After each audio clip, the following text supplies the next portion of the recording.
আসসালামু আলাইকুম রহমতুল্লাহি আবরাকাতুহু ইন্নাল হামদুলিল্লাহ ওয়াসসালাতু ওয়াসসালামু আলা রাসূলিল্লাহ ওয়া আলা আলিহি ওয়া সাহবিহি ওয়া মাওয়ালা।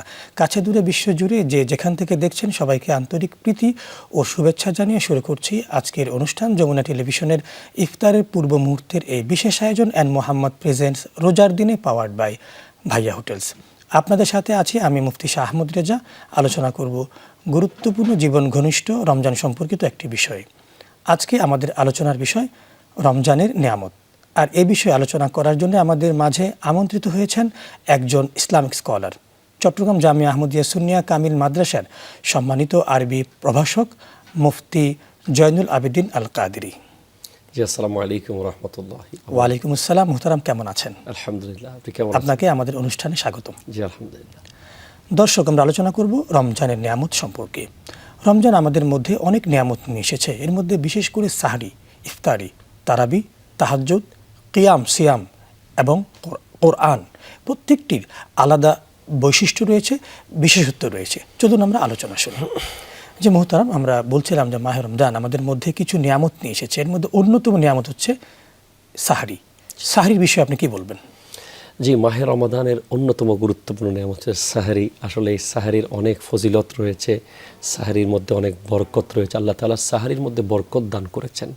যারা সঠিক টাইমে অন টাইমে সাহরি করবে এবং সাহরি করাবে তারা খাবারের মধ্যে বরকত পাবে। এই সাহরি আমাদের রমাদান মাসকে আরও অনেক বেশি সুন্দর করেছে। আমরা সাহরির সময়ে ওঠার মাধ্যমে আমরা একটা বিশাল সুযোগ পাই, সেটা হলো সাহরির কারণে তাহাজ্জুদ। আমরা যখন সাহরিতে উঠি এই সময়টা কিন্তু মূলত তাহাজ্জুদের টাইম। রমাদানের কারণে ওই টাইমটাতে ঘুম থেকে ওঠার মাধ্যমে আমরা একটা নতুন প্র্যাকটিস করতে পারি যে ওই সময়ে আমার ঘুম ভেঙে যাওয়া।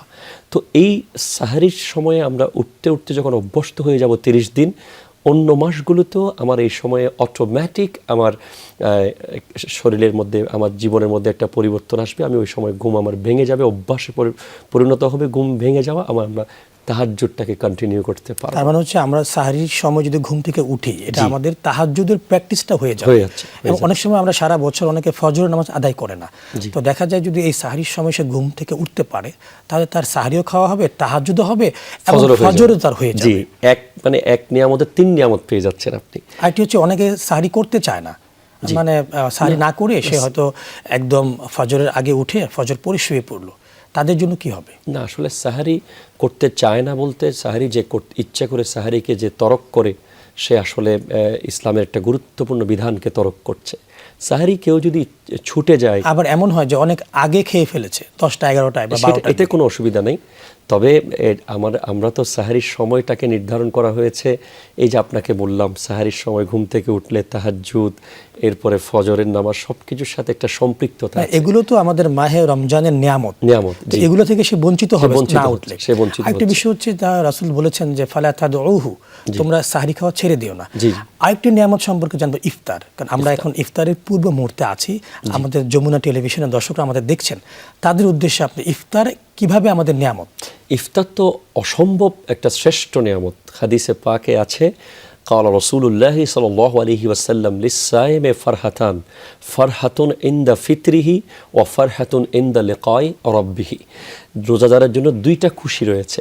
একটা খুশি হচ্ছে তার সামনে যখন ইফতার আসছে, সেই ইফতারের বাটি যখন দেখছে, ইফতারের পেয়ালা যখন দেখছে, তার মধ্যে একটা জান্নাতি খুশি কাজ করছে। সুবহানাল্লাহ। যদি সে পরিপূর্ণ রোজাদার হয়, যদি সে শারীরিক মানসিকভাবে রোজাদার হয়, তাহলে ইফতারের বাটি সামনে এসেছে, সে চাইলে খেতে পারে, তার এই ক্ষমতা আছে খাবারের মালিকও সে, কাকে বিচার করার কেউ নাই, কিন্তু সে আল্লাহর ভয়ে সেটা টাচ করছে না। বারবার আজানের দিকে তাকাচ্ছে, বারবার সাইরেনের দিকে খবর নিচ্ছে, বারবার ঘড়ির দিকে তাকাচ্ছে। এই যে দৃশ্যটা আপনি দেখছেন, তখন যে সাইরেন বাজার সাথে সাথে সে যখন একটা খেজুর মুখে দিল, যেই প্রশান্তি, যে জান্নাতি একটা নিয়ামত সে খাচ্ছে, এই নিয়ামতটা হচ্ছে ইফতারের সৌন্দর্য।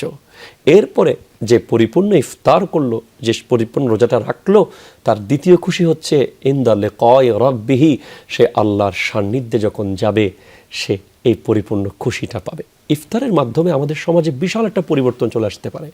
আপনি দেখবেন যে সংসারের মধ্যে বাবা এক টাইমে খায়, মা আরেক টাইমে খায়, ছেলে আরেক টাইমে খায়, ঘরের টেবিলে আমরা একসাথে খেতে পারি না, বিভিন্ন কারণে আমরা অনেক ব্যস্ত। কেউ অফিস থেকে একটু আগে আসলো, কেউ পরে আসলো। নবী সাল্লাল্লাহু আলাইহি ওয়াসাল্লামের কাছে এসে এক সাহাবী বলছেন, ইয়া রাসূলুল্লাহ, আমি অনেক খাই কিন্তু আমার পেট ভরে না। তো নবীজি ইরশাদ করেছেন, তুমি সবাইকে নিয়ে একসাথে খাওয়ার চেষ্টা করো। তো পরে যখন সে একসাথে খেতে বসলো, সে কম খাওয়াতে তার পেট ভরে গেছে। তো ইফতার আমাদেরকে একসাথে বসে খাওয়ার সুযোগ করে দেয়, এই ব্যবস্থাটা করে। মানে এটাও তো একটা নিয়ামত। দেখা যায় আমরা সারা বছর আমরা একসাথে খাই না, বা সবাই ব্যস্ত, বাবা ব্যস্ত, সন্তান ব্যস্ত, মা ব্যস্ত, ছেলে ব্যস্ত, ছেলের বউ ব্যস্ত, তো এক টেবিলে খাওয়ার সুযোগ হয় না। ইফতার এমন একটি নিয়ামত আমাদের মাঝে নিয়ে আসে যে আপনি বাধ্য হয়েই বসেন, কারণ ইফতার হবে, সময় হবে, আপনি গ্রহণ করবেন। এবং এটা সায়েন্টিফিক ভাবেও প্রমাণিত যে আপনি জানেন যে সুরুল মুমিনের শেফা, মুমিনের উচ্ছিষ্ট হচ্ছে আরেক মুমিনের জন্য রোগের শেফা। আপনি যদি বৈজ্ঞানিক দৃষ্টিতে দেখেন যে আমরা যখন একে অপরের সাথে একসাথে বসে ইফতার করি, একটা বাটিতে যখন আমরা চনা বুট মুড়িগুলো মেখে নিই, ওখান থেকে সবাই যখন হাতে হাতে খায়, বিশেষ করে আরব কান্ট্রিতে এটা একেবারে 100-100 আমল করা হয়। সুফরার মধ্যে সব বিছিয়ে দেয়, সবাই একটা একটা করে এখান থেকে তুলে তুলে খাচ্ছে। তো আমার মুখের একটু খাবার ওখানে পড়তেছে, আমার হাত ওখানে লাগতেছে। তো বিজ্ঞান বলছে যখন আমরা খাবারে হাত লাগাই, আমাদের হাত থেকে একটা রক্তরস বের হয়, প্লাজমা। এটা খুব সূক্ষ্মভাবে বের হয়। এই প্লাজমাটা আমার থেকে বের হয়ে যাচ্ছে, এটা আমার জন্য বিষ হলেও আমার আরেক ভাইয়ের জন্য এটা শেফা। এজন্য আমরা যখন ইফতার একসাথে করব, ওখানে আমাদের অসংখ্য রোগের শেফা নিহিত থাকবে। বাবা, তাহলে আরেকটি ব্যাপার হচ্ছে যে ইফতারের পূর্ব মুহূর্তে আরেকটি নিয়ামত কি আমাদের এটি হতে পারে না, দোয়া কবুল হওয়া? অবশ্যই অবশ্যই অবশ্যই। ইফতারের পূর্ব মুহূর্তে দোয়া কবুলের গুরুত্বপূর্ণ সময়। এই মুহূর্তে যে কোনো দোয়া, হালাল দোয়া আল্লাহ কবুল করতে পারেন ইফতারের ওসিলায়, রোজার ওসিলায়। একজন রোজাদার সারাক্ষণ সারাদিন কিছু খান নাই, সে আল্লাহর ধ্যানে মগ্ন ছিলেন, সে এখন ইফতার করবেন, তার আগ মুহূর্তে আল্লাহ তার দিকে তাকিয়ে আছে, রহমতের ভান্ডার নিয়ে তাকিয়ে আছে, সে চাইবে আল্লাহ দেবেন। এটা দোয়া কবুলের উত্তম মুহূর্ত বলে আমরা মনে করি। রমজানের আরেকটি নিয়ামত আমাদের মধ্যে থাকে, যেটি হচ্ছে তারাবি নামাজ। জি। তো অনেকে তারাবি নামাজ পড়েন না, বলতে আমি রোজা রাখতেছি, এটা তো একটি সুন্নত নামাজ বা নফল নামাজ, এটা পড়ে কি হবে? তো তারাবির নিয়ামতটা কি? আর তারাবির নিয়ামতটা তো অত্যন্ত গুরুত্বপূর্ণ নিয়ামত। তারাবি আমরা তো মনে করি যে তারাবি রমাদানের অবিচ্ছেদ্য নিয়ামত। তারাবির কারণে একটা মানুষ এশা ঠিকভাবে পড়ছে, তারাবির কারণে সে বিতির ঠিকভাবে পড়ছে। তারাবির সাথে এশা এবং বিতির রিলেটেড রয়েছে। প্রথম নিয়ামত হচ্ছে যে সারা বছর এশা পড়ে নাই, সে অন্তত তারাবিতে এসে এশাটা ঠিকভাবে পড়ছে। এবং বিতিরও আলাদা একটা নামাজের ওয়াক্ত, বিতির আলাদা একটা নামাজ, সে বিতিরটাও পড়ছে ঠিকভাবে, জামাতে পড়ছে তারাবির কারণে। যে তারাবি পড়ে না, রোজা রাখে, এটা কেমন জানি আধুরা। যদিও বা তারাবির সাথে রোজার কোনো সম্পর্ক নেই। তারাবি না পড়লেও নামাজ হয়ে যাবে, কিন্তু তারাবির যে সওয়াব, রাসূল বলেছেন মান কামা রমাদানা ঈমানান ওয়া ইহতিসাবান গুফিরা লাহু মা তাকাদ্দামা মিন যামবিহি। আমি আসতেছিলাম এখানে, নবীজি বলেছেন মান সামা রমাদানা ঈমানান ওয়া ইহতিসাবান গুফিরা লাহু মা তাকাদ্দামা মিন যামবিহি ওয়া মান কামা রমাদানা ঈমানান ওয়া ইহতিসাবান গুফিরা লাহু মা তাকাদ্দামা মিন যামবিহি। যে ব্যক্তি ইমানের সাথে এবং আল্লাহর নিয়ামত পাওয়ার আশায় আল্লাহর জন্য একেবারে খালেস নিয়তে রমজানের রোজা রাখলো এবং রাত্রেবেলা কিয়াম করলো, মানে তারাবি পড়লো, তার অতীতের সমস্ত গুনাহ মাফ করে দেওয়া হবে।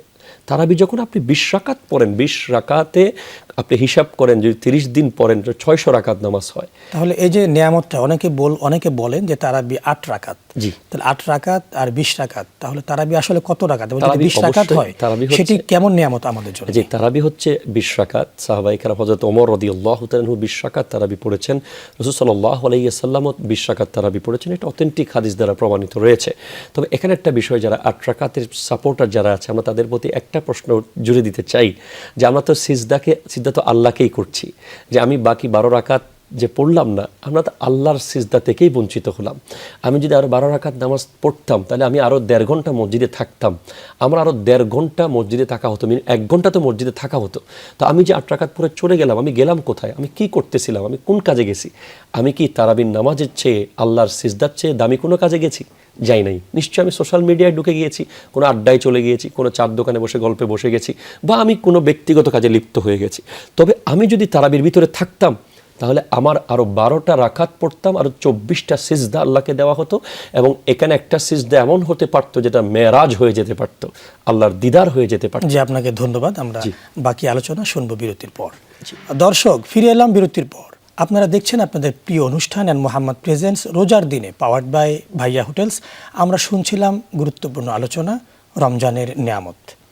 যে মুহতারাম, আরেকটি নিয়ামত আমরা দেখি মাহে রমজানে, সেটি হচ্ছে কোরআন। জি, কারণ মাহে রমাদানে কোরআন নাজিল হয়েছে এবং জি। এই জন্য কিন্তু বেশি বেশি করে কোরআন তেলাওয়াত করা হয়। জি, জি। তো এই কোরআনকে কিভাবে আমরা নিয়ামত হিসেবে গ্রহণ করতে পারি? অবশ্যই কোরআন নেয়ামত। কোরআন হচ্ছে হুয়া মুজিজাতুম মিন মুজিজাতি রাসূল সাল্লাল্লাহু আলাইহি ওয়াসাল্লাম। নবীজির অসংখ্য মুজিজার মধ্যে একটি অন্যতম শ্রেষ্ঠ মুজিজা হচ্ছে কোরআনুল কারীম। আল কোরআনুল কারীম হুয়া মুনাজ্জালু আলা কলবি মুহাম্মাদিন সাল্লাল্লাহু আলাইহি ওয়াসাল্লাম আল মাকতুবু ফিল মাসাহিফি ওয়াল মানকুলু আনহু নাকলান মুতাওয়াতিরান বিলা শুবহাতিন। এই কোরআন আমার নবীর উপর নাজিল হয়েছে। এটা আজকে 1400 বছর ধরে যার একটা জের, একটা জবর, একটা নুক্তা পর্যন্ত পরিবর্তন হয় নাই। এই আজিম ও শান নেয়ামত এটা কোরআন। এই কোরআন রমাদানের সাথে রিলেটেড। অন্য 11 মাস তো কোরআন আমরা তিলাওয়াত করবই, কিন্তু রমাদানের সাথে কোরআনের একটা গভীর সম্পর্ক রয়েছে। কারণ রমাদান দামি হয়েছে কোরআনের কারণে, কোরআন দামি হয়েছে রমাদানের কারণে। এই কোরআন দামি হয়েছে, কোরআন এই মাসে নাজিল হয়েছে, কোরআন আমার নবীর উপর নাজিল হয়েছে, সেজন্য কোরআন দামি হয়েছে। তো যেটা আমি বলতে চাচ্ছিলাম যে রমাদান মাস যখন আসে আপনি দেখবেন যে লাইলাতুল কদর চলে আসে অটোমেটিক্যালি। এটাও একটি নিয়ামত আমাদের জন্য, লাইলাতুল কদর। লাইলাতুল কদর, তো লাইলাতুল কদর কেন দামি? কোরআনের কারণে, কোরআন নাজিল হওয়ার কারণে। তো এই রমাদান মাসে আমরা দেখতে পাই যে আমাদের সময় যারা কখনোই কোরআন তিলাওয়াত করে না, তারাও অন্তত কোরআন পড়ার চেষ্টা করে। কারণ এটাকে শাহরুল কোরআন বলা হয়েছে। রমাদানের আরেকটি নাম হচ্ছে শাহরুল কোরআন, এটা হচ্ছে কোরআনের মাস। তো এই কোরআন তো আমাদের রাসূল সাল্লাল্লাহু আলাইহি ওয়াসাল্লামকে আল্লাহ দিয়েছেন। প্রত্যেক নবীকে আল্লাহ তার সময়ের একটা গুরুত্বপূর্ণ বিষয়কে কেন্দ্র করে মুজিজা দিয়েছেন। আপনি জানবেন যে হযরত দাউদ আলাইহিস সালাম লোহাকে স্পর্শ করলে লোহা গলে যেত, কারণ তখন লোহার উৎকর্ষতা ছিল। হযরতে মূসা আলাইহিস সালামের আমলে জাদুঘরের প্রভাব ছিল, তখন আল্লাহ তাকে লাঠি দিয়েছেন, জাদুঘরদেরকে কাবু করে ফেলেছে লাঠি দিয়ে। হযরতে ইউসুফ আলাইহিস সালামকে স্বপ্নের ব্যাখ্যা করার ব্যবস্থা করে দিয়েছেন আল্লাহ। তো আমার নবীর আমলে জাহিলি যুগে বড় বড় কবিরা ইমরুল কায়েস, ইবনে সালাম, মুহালহিল, যারা আরবের উকাজ মেলার মধ্যে বিভিন্ন কবিতা, সংস্কৃতি, সাহিত্য নিয়ে মেলা হতো, সেখানে তারা বিভিন্ন অশ্লীল কবিতা, সাহিত্য লিখত। আর তাদের জবাবে তারা মনে করতো যে পৃথিবীতে তাদের মতো বাগ্মী, তাদের মতো বাকপটু আর কেউ নেই, কারণ তারা আরবিতে কথা বলতো, আরবিতে লিখতে পারতো। তখনই আল্লাহ কোরআন দিয়েছেন। যখন কোরআন বলা শুরু করলো, ওয়াদ-দুহা ওয়াল-লাইলি ইযা সাজা মা ওয়াদ্দাআকা রাব্বুকা ওয়া মা ক্বালা। কোরআন যখন বলছে আলাম তারা কাইফা ফাআলা রাব্বুকা বিআসহাবিল ফিল আলাম ইয়াজআল কাইদাহুম ফি তাদলিল, যে প্রতিটা শব্দের সাথে মিল, একটা লাইনের সাথে আরেকটা মিল। যখন আল্লাহ তো বলেছেন যে ফালিয়াতু বিসূরাতিন মিন মিসলি, জি জি যে জি, সূরা তোমরা যদি ইখলাসের সমপরিমাণ একটা সূরা তোমরা নিয়ে আসো, যদি তোমরা পারো। তারা পারেনি। হাদিসে পাকে আছে قال رسول الله صلى الله عليه وسلم للصائم فرحتان فرحة عند فطره وفرحة عند لقاء ربه। রোজাদারের জন্য দুইটা খুশি রয়েছে। একটা খুশি হচ্ছে তার সামনে যখন ইফতার আসছে, সেই ইফতারের বাটি যখন দেখছে, ইফতারের পেয়ালা যখন দেখছে, তার মধ্যে একটা জান্নাতি খুশি কাজ করছে, সুবহানাল্লাহ, যদি সে পরিপূর্ণ রোজাদার হয়। আরেকটি নিয়ামত সম্পর্কে জানতে চাই আপনার কাছে, যে মাহে রমাদানে যে নিয়ামতটি আমরা পেয়ে থাকি, ইতিকাফ। এই নিয়ামতটি কিন্তু অত্যন্ত গুরুত্বপূর্ণ নিয়ামত, অত্যন্ত গুরুত্বপূর্ণ। এই বিষয়টি সম্পর্কে আপনি কি বলবেন? যে ইতিকাফ মানে হচ্ছে নিজেকে আবদ্ধ করে রাখা। মাহে রমাদান মাসে আমরা যে রাসূল সাল্লাল্লাহু আলাইহি ওয়াসাল্লাম তার শেষ জীবনের সারা জীবন রমাদানের বিধান আসার পর থেকে নবীজি সারা জিন্দেগি ইতিকাফ করেছেন। নবীজি রমজানের শেষ 10 দিন ইতিকাফের ব্যাপারে হযরত আয়েশা সিদ্দিকা রাদিয়াল্লাহু তাআলার হাদিস রয়েছে, যখন রমজানের শেষ 10 দিন আসতো, আশরুল আওয়াখির মিন রমাদান, নবীজি তার কাপড় লুঙ্গিকে মজবুত করে বেঁধে নিতেন, অর্থাৎ নবীজি সন্তানদেরকে রাত্রে জাগিয়ে দিতেন এবং নবীজি ইবাদতের প্রতি পরিবার সবাইকে জাগিয়ে দিতেন রমাদানের এই 10 দিন। এই 10 দিন ইতিকাফ অত্যন্ত মূল্যবান। এই 10 দিন আপনি একেবারে আল্লাহর ধ্যানে পরিপূর্ণ মগ্ন হয়ে গেলেন। এই ইতিকাফের বিশাল নিয়ামত রয়েছে। যারা ইতিকাফ করবে তাদের অতীতের সমস্ত গুনাহ আল্লাহ মাফ করে দেবেন, এটা তো আছেই। পাশাপাশি ইতিকাফকারীর জন্য জান্নাতের সুসংবাদ রয়েছে, তার অতীতের গুনাহ মাফ হয়ে যাবে, তার জিন্দেগির মধ্যে বরকত হবে। তো এই ইতিকাফ যেটা আমরা দেখতে পাই, আমরা 10 দিন মসজিদে যদি আবদ্ধ থাকতে পারি, কিন্তু আমরা দেখতে পাই যে আমাদের দেশে এতেকাফের বিভিন্ন ডিজাইনের কিছু ব্যক্তিগত কিছু সিস্টেম রয়েছে। আমরা অনেকে এতেকাফ করার সময় ভিতর থেকে ব্যবসায়িক কাজ চালিয়ে যাই, অনেকে সেখানে 100 MB নিয়ে প্রবেশ করি, সারাক্ষণ মোবাইলে ইন্টারনেট ঘাটাঘাটি করি, ওখানে বসে বসে অনেকে আবার বের হয়ে সিগারেট পান করতে খেতে চায়, অনেকে সেখান থেকে বসে পরিবারের বিভিন্ন খবর নিতে চায়, মনে হয় যেন সে মসজিদে ঘুমাচ্ছে। এই ঘুমানোর নামে এতেকাফ নয়।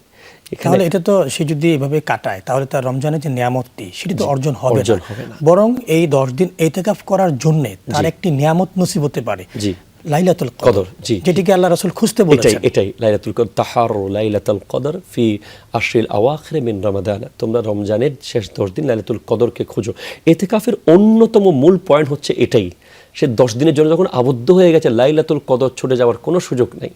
অবশ্যই এই 10 দিনের ভিতরে লাইলাতুল কদর আছে আছে আছে, মানে এই 10 দিনে সে অবশ্যই পাবে।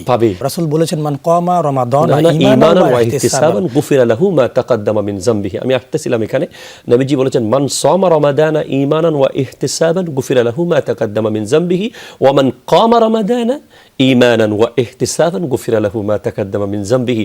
যে ব্যক্তি ইমানের সাথে এবং আল্লাহর নিয়ামত পাওয়ার আশায় আল্লাহর জন্য একেবারে খালেস নিয়তে রমজানের রোজা রাখলো এবং রাত্রেবেলা কিয়াম করলো, মানে তারাবি পড়লো, তার অতীতের সমস্ত গুনাহ মাফ করে দেওয়া হবে। তারাবি যখন আপনি 20 রাকাত পড়েন, 20 রাকাতে আপনি হিসাব করেন, যদি 30 দিন পড়েন 600 রাকাত নামাজ হয়। আরেকটি নিয়ামত সম্পর্কে জানতে চাচ্ছি আপনার কাছে, সেটি হচ্ছে আমাদের এই মাহে রমাদানে দানশীল, দান করা, বেশি বেশি করে সাদকা করা। এটি কিন্তু অন্যান্য দিনের তুলনায় মাহে রমজানে অধিক পরিমাণ সওয়াবের অধিকারী। এই বিষয়টি কিভাবে অর্জন করবে? এটা তো খুবই ইম্পর্টেন্ট। as-সাদাকাতু তারুদ্দুল বালা। সাদকা হচ্ছে ওই নিয়ামত যেটা বালাকে দূর করে ফেলে। আপনার সামনে একটা ভয়ঙ্কর বিপদ আসতেছে, এটা আপনি দূর করার জন্য আপনি একটা গরিবকে দান করলেন, সে একটু করে মুস্কি হেসে আল্লাহর দরবারে হাত তুললো, সাথে সাথে আপনার ভয়ঙ্কর বিপদ দূর হয়ে যেতে পারে। তো সাধারণ সময় তো এটা আছেই, কিন্তু রমাদান মাসে এটা অবশ্যই অনেক বেশি পরিমাণ, কারণ রমাদানের সব কিছুই 100 গুণ, 1000 গুণ, কোটি গুণ, লক্ষ গুণ বেশি। তো রমাদান মাস হচ্ছে শাহরুল মাওয়াসার, সহমর্মিতার মাস। এই কারণে এই মাসে দান সাদাকা করলে সহমর্মিতা আরও মজবুত হয়, সহযোগিতা আরও বাড়ে এবং সওয়াবের অনেক বেশি পরিমাণ হওয়ার সুযোগ রয়েছে। এজন্য রমাদান মাসে দান সাদাকা খুব ইম্পর্টেন্ট। নবীজি রমাদান আসলেই দান করতেন, না থাকার পরেও নবীজি দিতেন। বাবা, তাহলে আরেকটি ব্যাপার হচ্ছে যে ইফতারের পূর্ব মুহূর্তে আরেকটি নিয়ামত কি আমাদের এটি হতে পারে না, দোয়া কবুল হওয়া? অবশ্যই অবশ্যই অবশ্যই। ইফতারের পূর্ব মুহূর্তে দোয়া কবুলের গুরুত্বপূর্ণ সময়। এই মুহূর্তে যে কোনো দোয়া, হালাল দোয়া আল্লাহ কবুল করতে পারেন ইফতারের ওসিলায়, রোজার ওসিলায়। একজন রোজাদার সারাক্ষণ রোজা, সারাদিন কিছু খান নাই, সে আল্লাহর ধ্যানে মগ্ন ছিলেন, সে এখন ইফতার করবেন, তার আগ মুহূর্তে আল্লাহ তার দিকে তাকিয়ে আছে, রহমতের ভান্ডার নিয়ে তাকিয়ে আছে, সে চাইবে আল্লাহ দেবেন। এটা দোয়া কবুলের উত্তম মুহূর্ত বলে আমরা মনে করি। জি, আপনাকে অসংখ্য ধন্যবাদ জানাচ্ছি। দর্শক, দেখতে দেখতে আমরা অনুষ্ঠানের একেবারে শেষ পর্যায়ে চলে এসেছি। এতক্ষণ ধরে আপনারা দেখছিলেন আপনাদের প্রিয় অনুষ্ঠান অ্যান্ড মোহাম্মদ প্রেজেন্টস রোজার দিনে পাওয়ার্ড বাই ভাইয়া হোটেলস। রমজানের অনেক নিয়ামত আছে, সিয়াম, কিয়াম, কোরআন, যেগুলো আমরা পালন করতে পারি। এছাড়াও আত্মসংযম, সহমর্মিতা, সবর, বিনয়, নম্রতা, ভদ্রতা ইত্যাদি সকল নিয়ামতগুলো আমরা এই মাহে রমজানে অর্জন করতে পারি। বিশেষ করে দান, এই 1 টাকা দানের বিনিময়ে 70 থেকে 700 গুণ সওয়াব আল্লাহ পাক আমাদের আমল নামায় লিখে দেন। আমরা আগামী পর্ব দেখার আমন্ত্রণ জানিয়ে আজকের মতো এখানে শেষ করছি। আসসালামু আলাইকুম ওয়া রাহমাতুল্লাহি ওয়া বারাকাতুহু।